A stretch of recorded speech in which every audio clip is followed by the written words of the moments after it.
Allahumma salli ala sayyidina Muhammadin tibil qulubi wa dawaiha wa afiyatil abdani wa shifaiha wa nuril absari wa diyaiha wa ala alihi wa sahbihi wa sallim.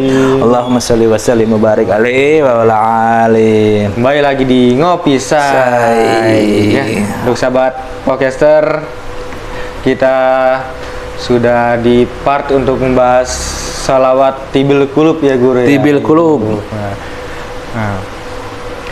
Nah, kita mau nanya nih guru.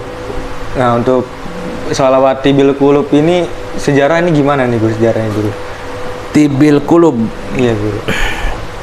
Dan atau enggak maksudnya tibil kulub ini untuk apa guru? Salawat tibil kulub ini guru? Tibil kulub. Iya guru. Untuk apa nih guru? Sejarah tibil kulub, sholawat tibil kulub. Di situ ada 3 kata tuh. Iya guru. Yang pertama as-sholawat, yang kedua at-tib, yang ketiga al-kulub. Gitu ya. Yang pertama sholawat ialah pasti pengagungan kepada Nabi besar Muhammad Sallallahu Alaihi Wasallam. Aneh berharap kita yang ngaji mendapatkan syafaatnya beliau. Amin. Terutama di yaumil qiyamah. Amin. Ya, karena kan begini Ji, bagaimana mungkin beliau mau syafaatin kita sedangkan kita bangkang kepada ajarannya beliau. Alhamdulillah kita walaupun masih belentang-belentong tapi masih ada sedikit giroh, namanya giroh itu keinginan buat mengaji ya, untuk memperbaiki diri ya. Itu yang dinamakan apa ya, bersungguh-sungguh dalam belajar ya.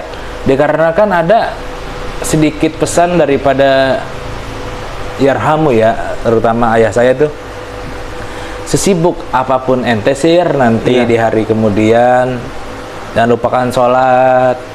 Yang kedua kalau bisa ngaji sir, kan gitu ya. Kalau babe kan malam, kamu dulu malam kan masih kerja kan gitu. Paginya lah nyari waktu atau siangnya apa bagaimana kan gitu ya. Berarti nggak ada alasan itu dulu ya, ada alasan karena kan untuk ya? ilmu itu benar-benar dahsyat sih pengaruhnya.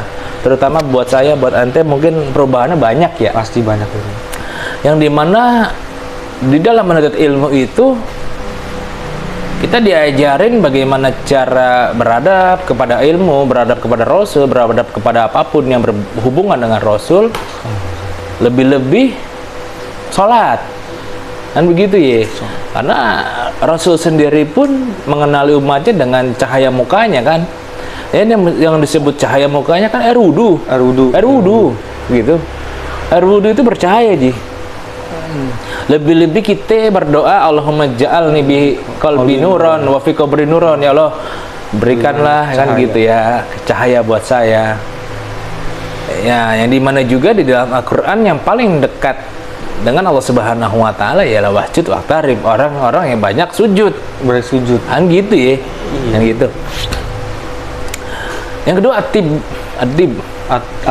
Iya, atib itu ialah penawar, obat. Iya, tabib. Tabib. Iya, kan yang akar-akarnya yang ngobatin. Terus dokter juga mungkin serumpun tetapi jauh kalau dokter. Penawar atau obat. Sholawat itu sebagai penawar atau obat. Penawar apa?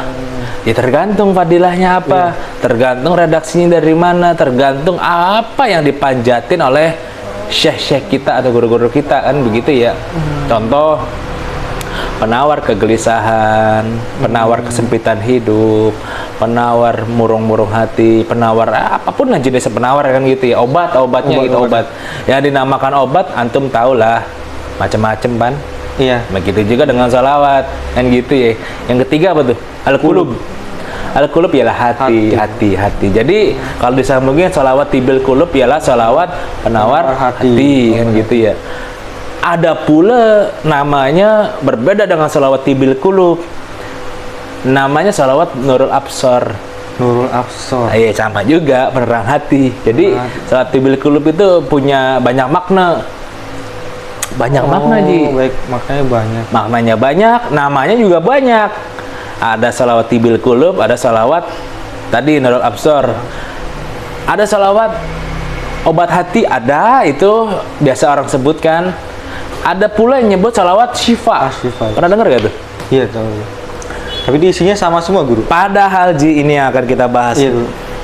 Salawat syifa itu berbeda dengan salawat tibil qulub. Alhamdulillah nih, coba nih buka sedikit ya. Iya. Salawat syifa itu dalam catatan Syekh Yusuf bin Ismail merupakan karangan daripada Syekh Hasan Abu Hawalah Al-Ghazi pada abad ke-13 Hijriah, gitu ya.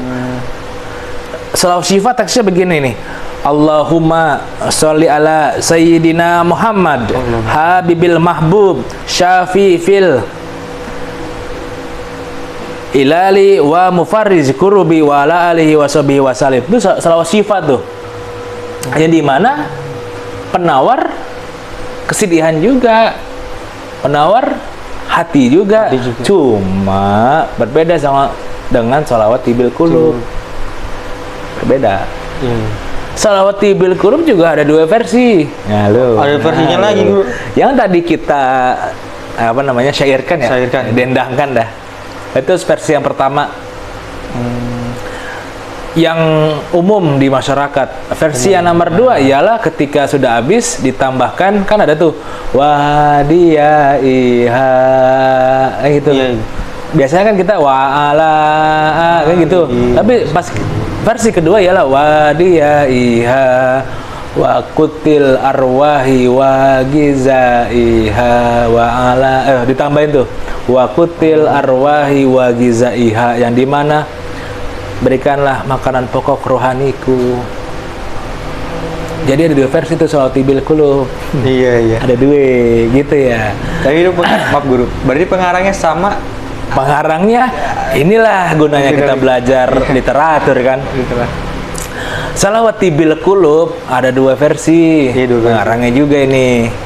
Iya, yang pertama, pengarang pertama ialah Habib Abu Bakar bin Abdullah bin Alatas. Beliau merupakan gurunya Sohibul Maulid Al-Habsyi. Maulid Habsyi itu Habib Muhammad Ali. Habib Muhammad Ali Al-Habsyi. Di dalam kitabnya Mafatih As-Sa'adah fis Salawah, beliau tuh yang menyantumkan salawat tibil qulub. Gitu. Ini versi pertama ya. Riwayat pertama, mohon maaf. Atau versi pertama. Yang nomor 2, riwayat kedua, ada yang disebut Syekh Ahmad bin Ahmad Al-Maliki. Iya. Atau yang biasa disebut namanya Syekh Dadir. Iya. Atau yang biasa disebut Syekh Abu Rahmah. Ini menurut tadi Syekh Yusuf bin Ismail. Kata beliau Syekh Dadir yang menemukan dari Mesir. Ya, ada dua versi dong. Iya, dua versi. Yang mana aja bebas. Tergantung antum dapetnya yang mana. Yang gitu. Karena ya mohon maaf mungkin sulit ngelacak ya. Tapi dua riwayat ini juga kuat-kuat, Ji. Kuat. Gitu ya. Yang nomor 2, yang selanjutnya ialah ketika salawat tibil qulub beredar ke Indonesia, ya jadi banyak lah ininya. Versinya. Maka kita bingung kan. Tapi cuma dua versi tadi. Yang pertama yang tadi kita nazamkan. Yang kedua yang tadi yang jarang dinazamkan, ditambahkan waqutil arwahi wa gizaiha. Boleh nanti itu dijandungin gitu. Ada lagi, Ji? Tentang salawat tibil qulubi. Itu kalau yang di versi Indonesia, Guru, kan banyak tadi, Guru ya. Itu hanya ditambah-tambahkan atau salawat baru atau gimana tuh, Guru? Yang di Indonesia maksudnya ini, Ji, namanya. Oh, nama-namanya aja. Iya, padahal tadi salawat tibil qulub bukan salawat syifa. Iya. Karena salawat syifa ada lagi tadi redaksinya dari Syekh Hasan Abu Hawalah. Beda-beda kan. Allahumma sholli ala sayyidina Muhammad al-habib mahbubi. Beda kan? Habib mahbubi beda. Iya. Beda. Tapi karena kita nggak mau ngaji, ya disama-samain dah.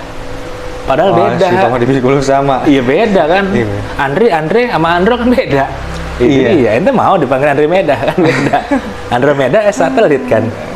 Makanya Anda nggak berani ganti-ganti nama kalau saya nggak belajar, nggak ngaji, saya nggak berani Ji. Jadi sholawat Tibil Kulub ya sholawat Tibil Kulub aja. Nggak berani ngomong sholawat Syifa, sholawat penyembuh.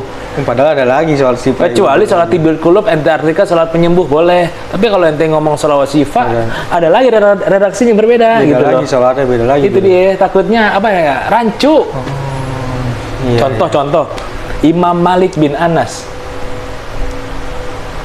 Ini sahabat Malik bin Anas apa Imam Malik bin Anas kan bingung kan? Kalau nggak belajar, iya. rancu Iya, gitu lah. namanya sama. Namanya sama soalnya. Itu tentang Orangnya beda. salawat. Salawat Tibil Kulub. Buat para podcaster yang hatinya gelisah, bacalah salawat Tibil Kulub banyak-banyak. Minum dulu Ji, santai-santai. Ngopi-ngopi dulu bro. Salawat Tibil Kulub juga Ji, menurut Syekh Yusuf bin Ismail kurang-kurangnya baca 2000. Hah? 2000 kali. 2000 bro. Iya. Atau 400 kali. Itu buat menawar hati. Nawar hati. Iya. Karena sholawat itu ada torikohnya, Pak. Ada. Setiap ini ada torikohnya sih. Iya. Mungkin dalam pertanyaan antum, kenapa saya make Tibil Kulub, sedangkan dulu almarhum enggak kan gitu ya? Iya, tambah Tibil Kulub sama guru. Yang pertama, anak saya ingin berhikmat kepada guru saya tuh Habib Syakir tuh ya, Abdullah Syakir bin Hasan. Saya juga izin sama beliau juga dapat dari guru-gurunya untuk memakai Tibil Kulub.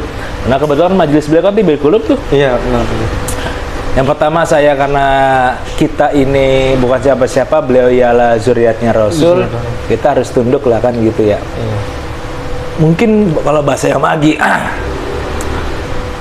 banyak Habib yang nggak berilmu, kan gitu ya. Bahasa magi mungkin bahasa orang awam. Tapi kalau bahasa kita, walaupun dia nggak berilmu kan dia Habib juga. Walaupun kita udah belajar, dia bukan Habib, tapi wan, yang gitu, wan. Kalau Habib ialah orang yang berilmu, yang umurnya sepuh kan gitu ya. Oh iya. Saya ingin aja sih, yang pertama ngambil barokahnya. Saya juga ada sanadnya dari beliau tuh. Udah Syakir. Dari ijazahnya tentang salawat Tibil Kulub. Saya juga ada ijazahnya salawat Taj. Dari Syekh di Cawang ada. Salawat Taj, salawat kerajaan, mahkota maksudnya. Induk daripada salawat, yakni salawatnya dari Syekh Habib Bakar bin Salim, seorang imam fakhrul wujud yang bisa melihat dunia hanya dengan secangkir. Iya. Fakhrul wujud. Yang beliau minta keturunannya hatinya bersih semua guru ya. Iya. Termasuk ya guru kita juga mungkin sama-sama kan Habib Jindan. Iya. Keturunannya beliau. Iya, yang di sini ya, bukan di mana-mana kan yang dekat maksudnya. Iya. Kalau yang banyak gitu. Itu jarang juga guru ya. Selawat tas itu jalan juga. ya. Jadi gini, torikoh itu yang paling tinggi ngaji. Iya. Ngaji. Torikoh yang pertama yang paling tinggi ngaji. Ngaji. Yang nomor 2 Selawat dulu. Salawat ada tingkatannya gitu. Yang pertama 10.000 sehari. 10.000 sehari. Iya, serendah-rendahnya 350. Salawat udah turun. Salat sunnah. Sholat sunnah dulu. Salat sunnah. Ini di luar wajib ya, mohon maaf. Luar wajib. Iya. Pasti kalau orang udah ngaji udah salat wajib, gitu ya. Iya. Salat sunnah, turun lagi puasa sunnah, turun lagi zakat, turun lagi yang paling gampang sedekah udah. 1.000 dah, gope setiap hari dah. Setiap hari ya. Kita itu dah sedekah, lu mau ondel-ondel, pelit amat gope doang. Nggak bikin miskin, nggak Itu bikin dia. Banyak orang berkata begini, dan jadi malas. Tuman. Padahal dia nggak, harusnya kalau udah ngaji nggak ngomong gitu ya. Iya. Tuman tuh, apalagi mohon maaf. Ya Allah, gope 1.000, ya Allah, ya nggak usah dibahas. Iya. Kecuali nanti ngeluarin 1 juta, gope doang dibahas. Tuh ujung-ujungnya merembet. Nih pemerintah gitu, ya pemerintah di bawah-bawah. Tuh tadi tentang rusak hati dah. Torikoh salawat. Salawat ini nomor 2 torikohnya itu. Di bawah ngaji. Pertama ngaji. Karena kalau yang tengah ngaji, gimana mau tahu salawatnya benar apa enggak? Pertama ya, iya. ya caranya. Itu mah kalau udah dalam banget. Ini dulu cara bacanya. Cara bacanya. Terus kalau ada yang hilang gimana hurufnya? Aduh, bahaya tuh Ji. Nah, bahaya tuh. Ganti makna guru ya.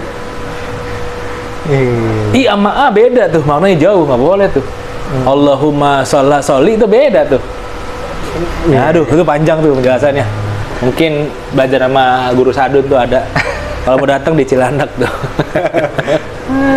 Gitu. Nah, terakhir kali guru nih ya. Iya, boleh. Itu kalau para ulama-ulama itu mendapatkan salawat itu dengan cara gimana guru? Maksudnya beliau menulis atau dapat dari mana itu guru? Atau dari hadis-hadis dikumpulkan gitu guru? Ulama-ulama di dalam mendapatkan salawat yang pertama ya, salawat apa dulu yang dia maksud? Kalau salawat Al-Fatih, dia langsung dari Allah Subhanahu Wa Taala. Salawat Fatih, karena dia dari Quran langsung. Dari Quran? Iya, jadi kalau kita mau belajar nanti, boleh kapan waktu dalam pengajian. Satu bait di Quran ada, satu bait di Quran ada. Jadi sama dia disambung terus. Sama beliau, sama ulama ditambahin belakangan doang wasalim gitu. Makanya salat Fatih ada yang berpendapat gini Ji. Ini hanya pendapat ya. Pendapat ya. Boleh disanggah, boleh pendapat doang mah. Barang siapa yang membaca salawat Fatih sekali itu lebih agung daripada baca salawat. Salawat Fatih. Sama kisahnya dengan Syekh Al-Bayumi yang baca 100.000 kali sehari 100.000. Mimpi ketemu Rasul kan, datang Rasul, ya Assalamualaikum ya Rasulullah, waalaikumsalam ya Syekh kan gitu ya. Ya Rasul, saya ingin nanya, boleh? Naam. Adakah yang lebih banyak salawatnya daripada aku kan gitu? Ada. Siapa ya Rasul? Fulan bin Fulan di satu tempat. Akhirnya Syekh Bayumi datang tuh. Iya. Datang ketemulah. Berapa banyak engkau salawat? Habis salawat 5 waktu sekali. Salawat apa yang kau baca? Dikasih tahu. Ini ya. Semenjak itulah ditinggalin sama Syekh Bayumi, dia baca itu. Gitu ya. Yang pertama, tadi kaidah ingat, makomnya beda. Para wali bikin salawat pasti tembus langsung ke langit gitu. Kalau kita kan ya boro-boro dah kan gitu ya. Tembus ke Matapura aja udah bagus. Iya, Matapura kan Serambi Mekah julukannya kan. Kota para wali kan gitu ya. Kita dikenalin dulu dah di situ. Yang kedua, berasal daripada kecintaan yang sangat mendalam kepada Rasulullah SAW gitu. Bisa dengan kecintaan, bisa pula dengan situasi dan kondisi.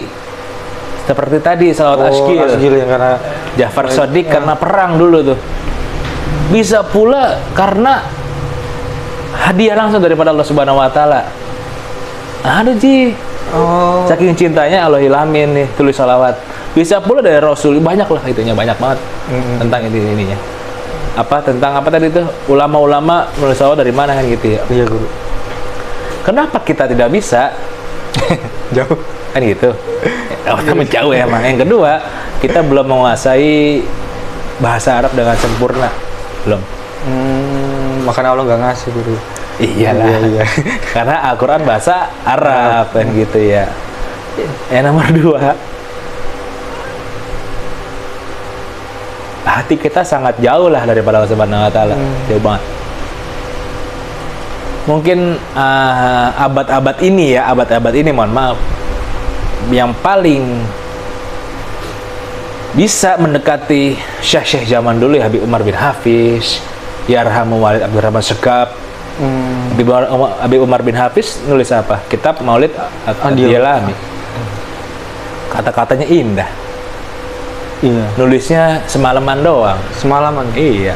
Terus Yarhamu Walid Abdurrahman Segaf nulis tawasul. Ilahi bijalil ambiya. Coba kita kacau ininya. Berantakan.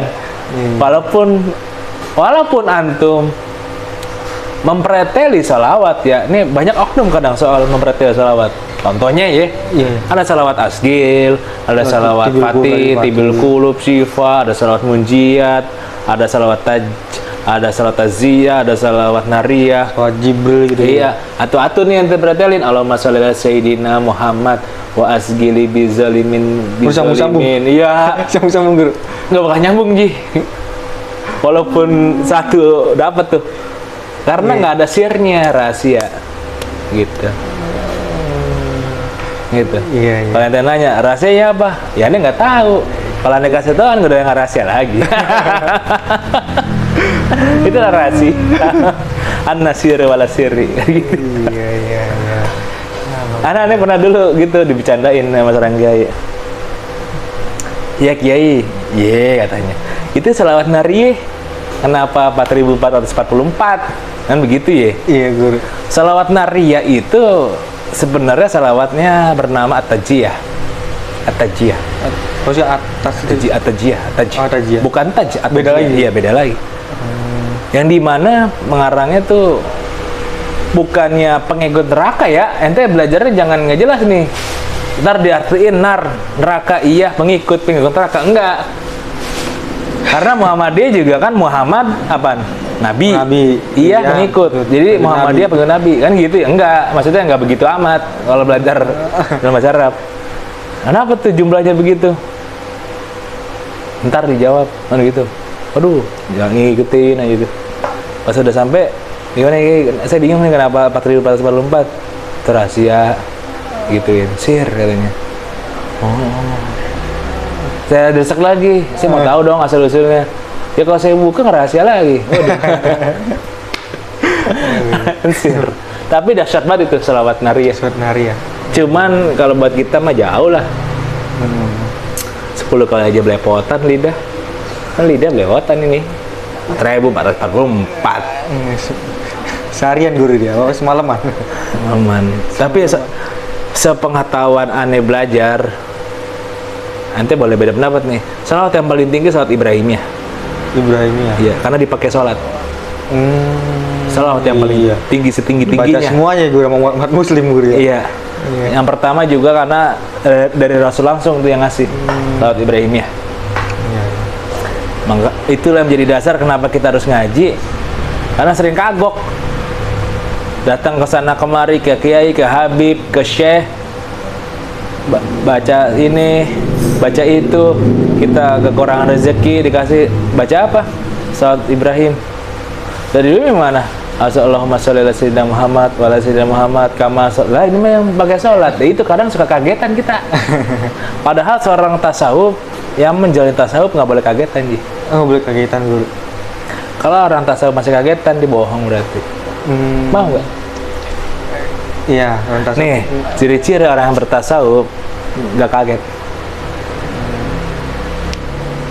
Karena dia udah melihat Allah langsung. Yang kedua dia udah melihat sifat-sifatnya Allah. Yang ketiga asma-asmanya. Jadi nggak lebay banget ya kata. Enggak lah. Tenang, hatinya tenang. Iya. Mutmainah, tenang. Contohnya, ente ngeliat seorang syekh terbang di udara nggak kaget gini doang, biasa. Kalau ente kelabakan, ente bukan bertasawuf, ente nggak jelas tandanya. Nggak jelas. Itu kan soal hati soalnya. Hati kan apa yang dilihat di mata langsung ke hati. Pasti hatinya berinformasi ke ini nih, ke tangan. Akhirnya gitu. Takutnya ente begitu. Itu dulu yang paling diingat. Kalau ente pengen memasuki dunia tasawuf, jangan gampang kagetan. Santai. Salawat. Soalnya di dunia ini apapun bisa guru ya. Takutnya kan kaget. Takjub. Masallah. Itu terlalu nian, jauh banget. Biasa. Kalau dulu kumpulan kiai ada yang begitu-gitu cuma gini-gini doang. Tawa-tawa. Biasa gitu. Unik-unik coba itu. Masa diginin ada airnya? Coba itu.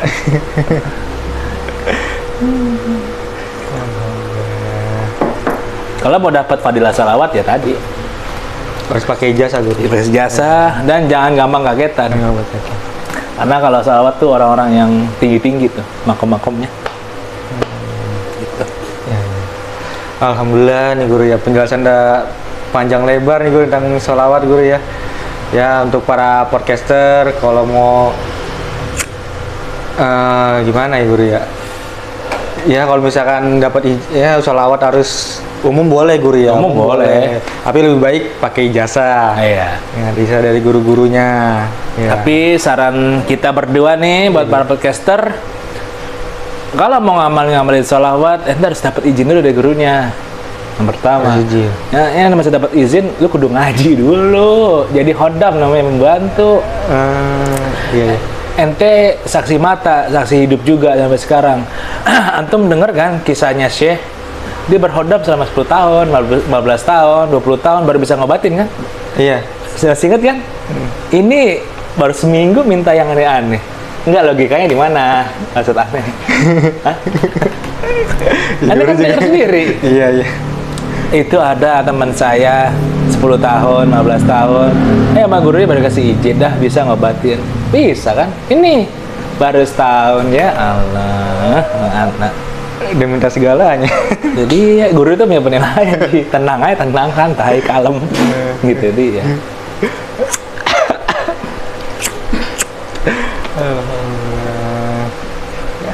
Jadi kita sudahi saja guru ya. Iya boleh. Nah, biar nggak panjang lebar nih, biar podcaster juga bisa nyimaknya dengan baik nih guru ya, dengan panjangannya. Ya. Kalau ada mau nanya boleh di bawah ya. Ya, boleh di kolom komentar nih. Atau kan bisa datang langsung ke pengajian kita nih di deskripsi ya, para podcaster. Dan jangan lupa di like, di komen, subscribe, dan dipencet tombol notifikasinya.